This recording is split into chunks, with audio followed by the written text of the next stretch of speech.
More than 90 artists have contributed works to Symbols of Loss and Recovery, a series of exhibitions across Nillumbik Shire commemorating the second anniversary of the Black Saturday fires. Paintings, photography, jewellery, music and poetry are on show at Montsalvat, Eltham Library, Bridges Restaurant, Lovegrove Vineyard and Winery and Eltham Courthouse this month. Nillumbik Council Coordinator of Arts and Culture Irene Pagram says the idea for the exhibitions was born shortly after the fires, but 2 years on felt like the right time to hold it.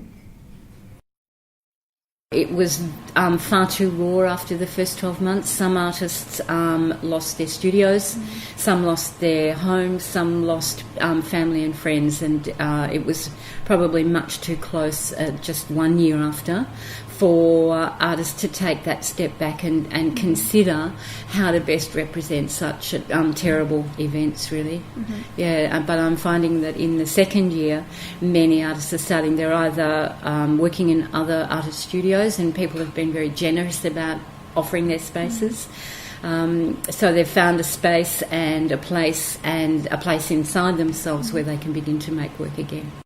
Artists were moving from documenting the immediate loss, so the actual events of Black Saturday, through the landscape recovering, so there's an extraordinary connection with environment. I think every work there references the environment, and I don't think that's intentional. I just think that's that outpouring of as the artists started to recover. So they started to document the land recovering, but in that same way their souls and their spirits were recovering. So that's what it is. It's symbols of loss and recovery.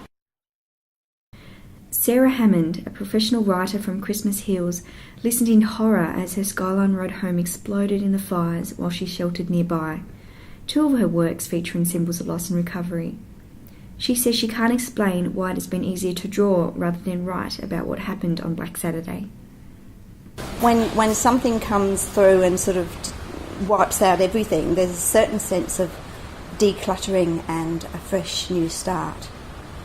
And I think that we've sort of tried to focus on that. The piece that's in the community exhibition, which is at the library, is called Rebirth, and it's basically started off as an acrylic background, and then I have added digital images and played with them and enhanced them. My version of a female phoenix, but in human form. I think it was what everybody was thinking at the time, and I think I've probably tried to focus more on things being opportunities rather than loss. So, sort of things like opportunities to actually work out what's really important and who's really important to you. It's also been an opportunity for us as a family to go through something pretty huge and come out stronger, not just as a family unit but also individuals. I think it's been an opportunity to embrace or discover community. And it's also been an opportunity to buy new shoes.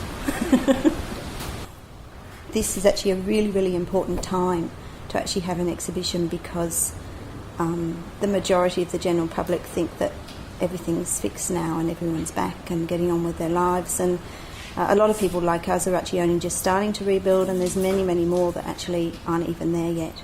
And so I think the reminder's actually really, really timely. Henderson has spent almost 30 years painting from her beautiful Bend of Islands studio with husband Sid Tunn.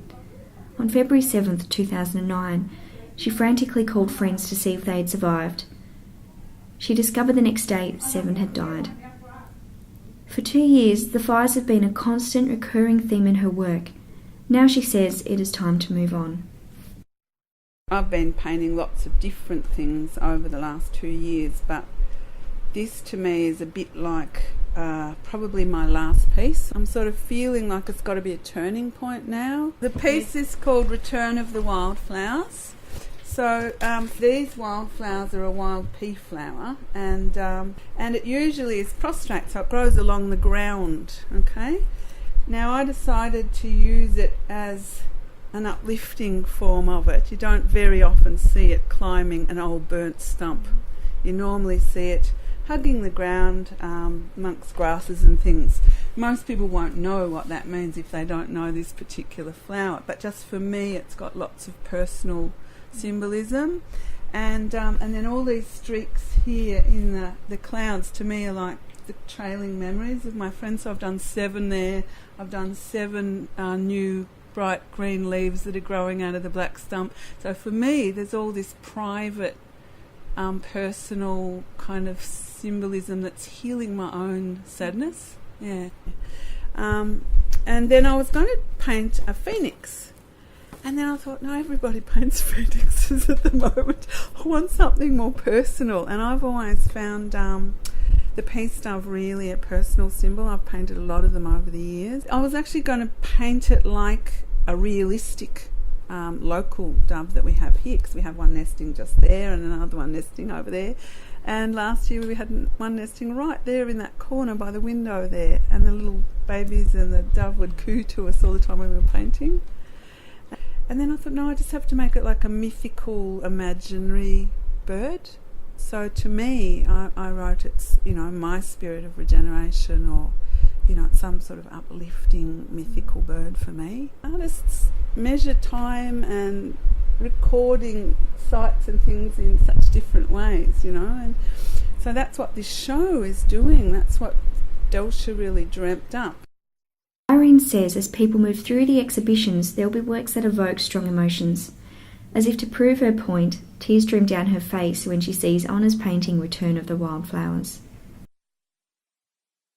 What was it like for you, the process of examining all these artworks? It brings it back. It makes it very immediate. You realise that you might have put away that experience and dealt with it in however you do personally, and it's going to be personal for every person that walks through. And just looking at the work this afternoon, I realised that I can still be moved to tears by these paintings.